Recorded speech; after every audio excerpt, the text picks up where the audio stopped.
Often called all-weather allies, India and Russia have significant trade ties that span across sectors. And now both countries are gradually operationalizing a new trade route. It's the Eastern Maritime Corridor. I'm so sorry to interject there, Shivan. It's the Eastern Maritime Corridor. The route is aimed at significantly reducing logistics costs and boosting trade in the energy and fertilizer sector, among other things here. Now, maritime trade between India and Russia is predominantly taking place via the western seaboard of India and the western part of Russia. The Mumbai to St. Petersburg shipping route has always remained the primary choice. It takes about 40 days for cargo to get from the origin port to the destination port. But of late, Russian ships are using an alternative route, the Eastern Maritime Corridor. From Russia's Vladivostok to India's eastern seaboard, the route goes via the Andaman Sea, Malacca Straits and South China Sea, and the cargo would take only 24 days for transport via this route. Now, in 2023, thousands of tons of crude oil and coking coal from East Russia arrived at India's ports in the states of Odisha and West Bengal. WION's Siddharth MP spoke to Indian Ministry of Ports, Shipping and Waterways Secretary. Listen in. Savings in time are about 40%. It's about 40 days if you go by the Western Corridor. It's about 25 or 24 days if you go by the Eastern Corridor. So that's about 40% savings in time. Similarly, the distance traveled, if you see, that is about 8,600 nautical miles. This is about 6,600 nautical miles. So there is saving in terms of distance. Therefore, there is savings in fuel and costs. So this is a substantial savings. Subsequent high-level bilateral talks and ministerial visits, a Russian delegation is visiting Chennai in southern India. The key areas of discussions include crude oil, fertilizers, cooking coal, liquefied natural gas and containers. The long-term goal is to significantly improve trade by connecting over 10 ports on India's eastern seaboard with up to 8 ports on the Russian Far East.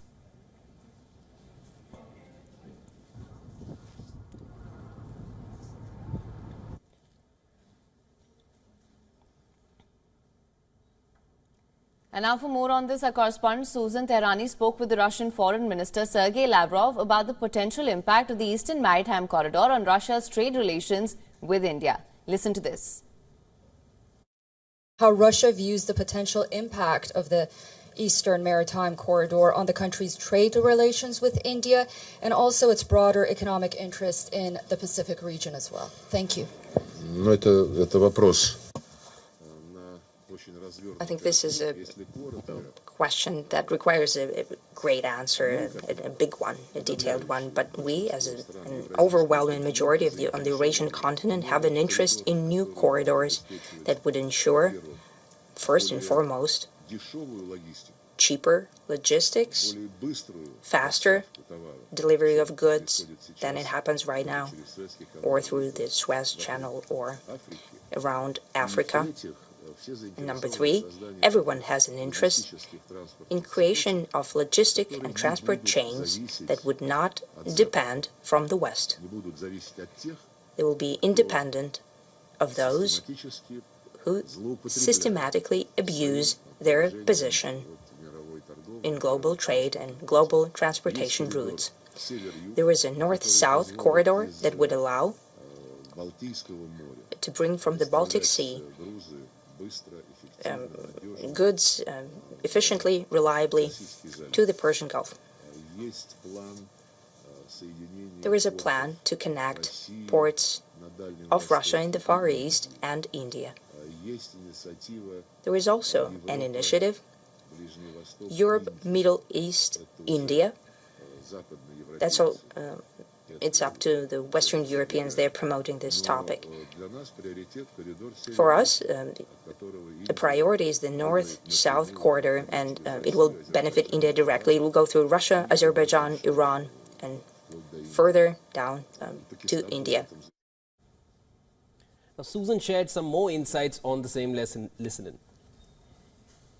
Given the geopolitical challenges facing the Red Sea and the Suez Canal, the Eastern Maritime Corridor, also known as the International North-South Transport Corridor, can help India and Russia as well as other countries by providing an alternative trade route while reducing travel time and costs, while avoiding hotspots like the Middle East and the Suez Canal, not to mention increasing cooperation in trade between Russia, India, and other countries, strengthening ties. During a press conference at the United Nations headquarters here in New York, I asked Russia's Foreign Minister Sergei Lavrov about this. He said that he welcomed the Eastern Maritime Corridor as an opportunity to boost trade with India, as well as it being a strategic move for the Pacific. Susan Tehrani reporting from New York for WION World is One.